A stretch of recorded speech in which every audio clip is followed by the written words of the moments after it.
World Mission Report. Called Through Pain. February 14, Fiji, Milo. My name is Milo, and I come from the beautiful islands of Samoa in the South Pacific Ocean. Growing up wasn't easy for me. I was raised in a home where love was often hidden behind pain. My father struggled with alcohol, and many times small disagreements would end in violence. I remember how he would hurt my mother over the tiniest issues. My siblings and I grew up in an atmosphere of fear and confusion. It wasn't just hard, it broke something inside me. As I got older, I often found myself asking God deep questions. Is there a future for me? Do I have a purpose? I kept telling God that I was ready to listen, ready to follow. I prayed, cried, and begged for answers, but it felt like God was silent. I became angry and started blaming God for everything that was happening in my life. Still, something kept pulling me closer to Him. I began attending Bible studies on Wednesdays and going to church on Sabbaths. Through it all, my mother became my rock. Even though she was going through her own pain, she stayed strong and always encouraged me to do what was right.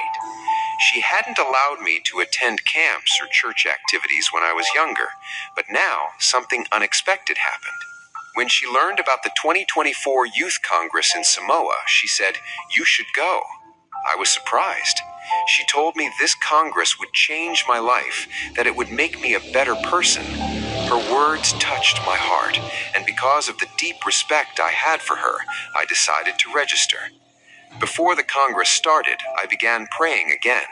This time, I asked God for a sign. I needed to know whether He really had a calling for me. During one session, the presenter asked whether anyone wanted to volunteer for 1 year of mission service. At that moment, I felt something powerful in my heart. I knew it was God. He was finally speaking to me. I signed up for mission work. I realized then that all those years of silence weren't rejection. God had been preparing me. But just as everything seemed to come together, tragedy struck. Right before I was about to travel to Fulton College for mission training, my brother passed away. We had spent 16 years together, and suddenly he was gone. It felt like a knife had gone straight through my heart. I was crushed. I lost hope. I felt like I had failed because I hadn't been there for him. I felt completely useless. It was then that my mother came to me again. Even in her own pain, she reminded me of the calling God had placed on my life. Her words gave me strength again. I could feel the Holy Spirit working in me, guiding me, lifting me up when I couldn't carry myself. Now I want to speak to anyone who may be going through something painful or uncertain. Don't give up.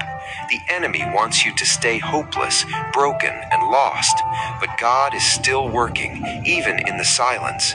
He is preparing you for something greater. Keep praying, keep believing, and keep listening.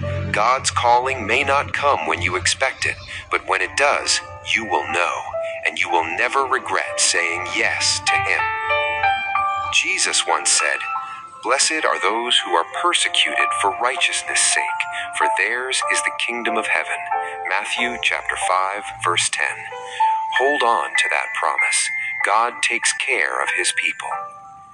Part of the 13th Sabbath offering in the first quarter of 2013 helped provide 15,000 Bibles and reading guides in South Pacific Islands so people like Milo could learn more about Jesus. Thank you for your 13th Sabbath offering this quarter, which will help support children's health projects in the Solomon Islands and Vanuatu.